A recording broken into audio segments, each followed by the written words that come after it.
एक तू सच्चा तेरा नाम सच्चा। अनंत पृष्ठ 826। सतपुरुष बाबा फुलसंदे वाले कहते हैं, हे देव पुत्रों, शांत रहना ही सबसे प्रमुख ज्ञान है। जो हर परिस्थिति में और विपरीत समय में भी शांत बना रहता है, वह देवताओं के समान पूज्य और आदरणीय बन जाता है। हे परमेश्वर, तुम्हारे आलोक शिल्प में मैं तुम्हारी आत्मा यहाँ से वहाँ विचरती रहती, एक धुंध छाई रहती भवसागर के किनारे किनारे। मेरा चैतन्य तुम्हारे रहस्य में प्रवेश करता, तब मैं देखता तुम्हारा प्रकाश दिवा नक्षत्र की तरह गंदे नालों में भी चमक रहा है, गंगा की पवित्र लहरों में और देवताओं के मस्तक के मुकुट में भी चमक रहा है।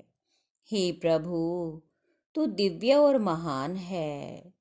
तू मेरी आत्मा का सारथी है। अच्छे बुरे कर्म संसारी मनुष्यों के मार्ग हैं, किंतु मेरा मार्ग और मेरा गंतव्य तो एकमात्र तुम हो। संसार का पाप युक्त अंधकार मुझे मलिन नहीं कर सकता और तुम्हारे बिना कोई मुझे प्रकाशित नहीं कर सकता। इसलिए हे मेरी आत्मा के स्वामी, मुझे तू अस्वीकार ना कर।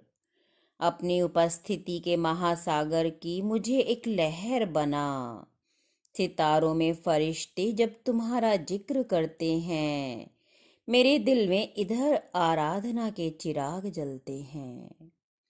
हे परमेश्वर के सेवकों, तुम्हारा मन दुखी ना होवे।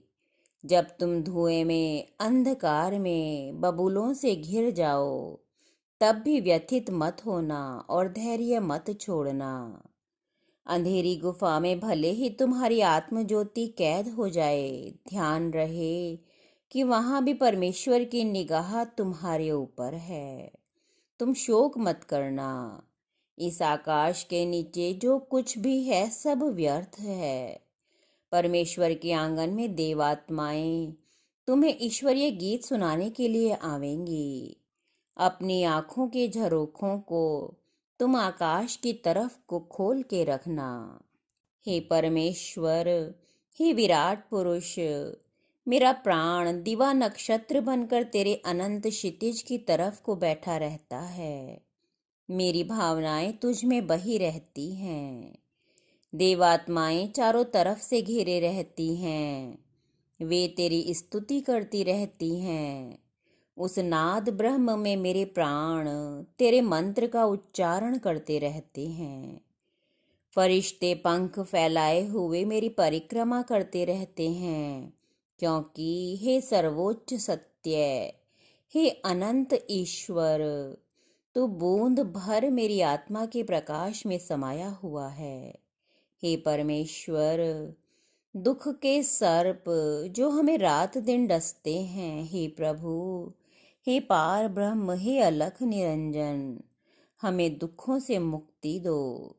हमें वेदनाओं के अंधकार में भटकने से मुक्ति दो। एक तू सच्चा तेरा नाम सच्चा।